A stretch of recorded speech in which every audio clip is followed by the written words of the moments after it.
This is one of the most iconic and recognizable coins in the United States history, and we are going to be talking all about it in this video. Hi, my name is Spencer from SFM Coins, and today we are going to be talking about the Buffalo Nickel. This coin was designed by James Earl Fraser, and it was designed in 1912. It was minted between the years 1913 and 1938. It is composed of 75% copper and 25% nickel. It weighs approximately 5 grams and has the diameter of 21.2 millimeters. It was designed in 1912, however, it actually didn't enter circulation until March 4th of 1913. The obverse, or the front of the coin, features a profile of a Native American man looking right, and the date is actually placed on the lower left shoulder, which actually kind of was a problem. Since it was the most raised part of the coin, the date wore off really quick, and it was actually the first thing to wear, so it is very common to see these coins without any date on them. The reverse shows an American bison, aka also called a buffalo in some instances, and it is actually rumored to be modeled after Black Diamond, which was a buffalo at the Bronx Zoo during the time, but Fraser, the designer, actually never 100% confirmed this.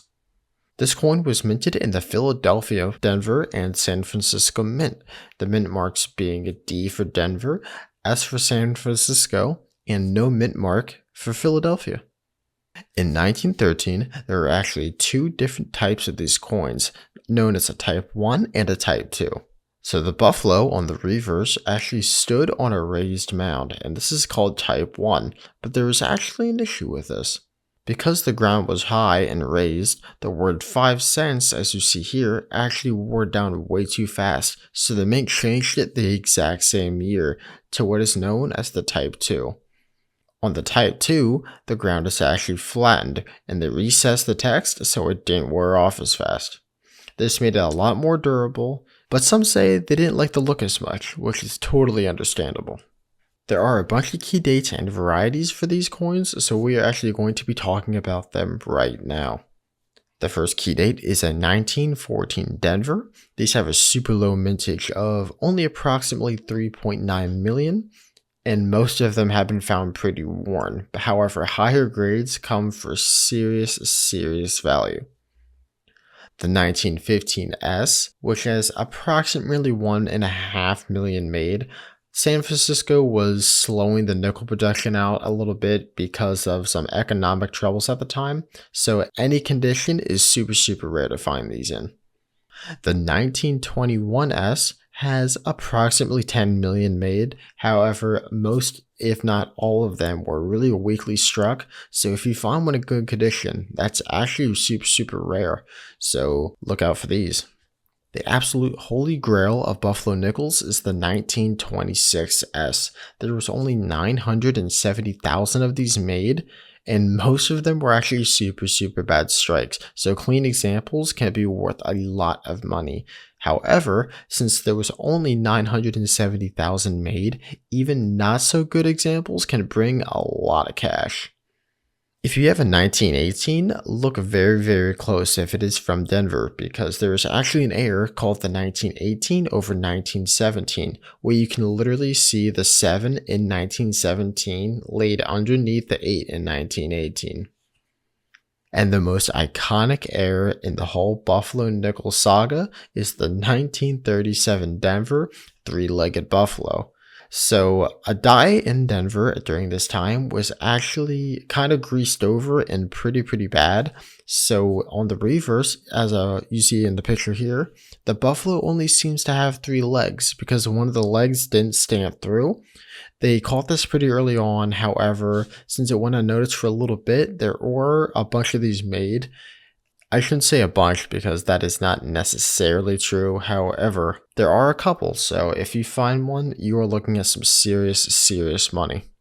Now, as we talked about a little bit earlier, there are some pretty serious issues with this coin, being the back on the 1913, the 5 cents wore off super quick, but the main issue being on the front. The date wore off on almost all of these because it was always raised and they never fixed that issue, so it is very, very common to see a buffalo nickel without a date on it. And they actually make products for this. On the screen here, you see a product called Nicodate. And what this is you rub it on the date of the nickel. And since the date is stamped into the coin a little harder than the other parts of the coin, it will bring out the coin's date. However, it is chemically tampered, so this is looked at as damage and can really damage the value of the coin. So it's not really looked up upon, but if it's just a hobby and you want to do it, there's the product that you're going to use for that. So no-date buffalo nickels are pretty common. You can buy some for like 25 cents a piece. Full date coins, which are typically in extra fine condition and higher, can actually go for a few bucks, if not a little bit more. So in the description down below, I will link all the values to the buffalo nickels so you can look through them. Now, some main things you want to look at when it comes to grading. You want to definitely check the date. A date, if eligible at all, will increase the value a good bit. The hair is a good part that you want to look for. The hair wears down pretty easily, so if you have details in the hair, that is also a really good thing. And the buffalo on the back, if you can see its horn and tail pretty good, that is also a really good sign. The buffalo nickel isn't just a coin, it is an art piece, and it is one of the most recognizable coins in US history. I'm sure if you showed a buffalo nickel to somebody, even if they don't like coins, I'm sure they would know exactly what it is. So let me know, do you like the buffalo nickel? What's your favorite nickel design? And you tell me what coin you want to see a deep dive on next.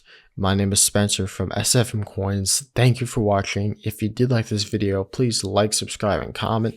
Share to somebody who might like this video. And I will see you in the next one. Have a good one.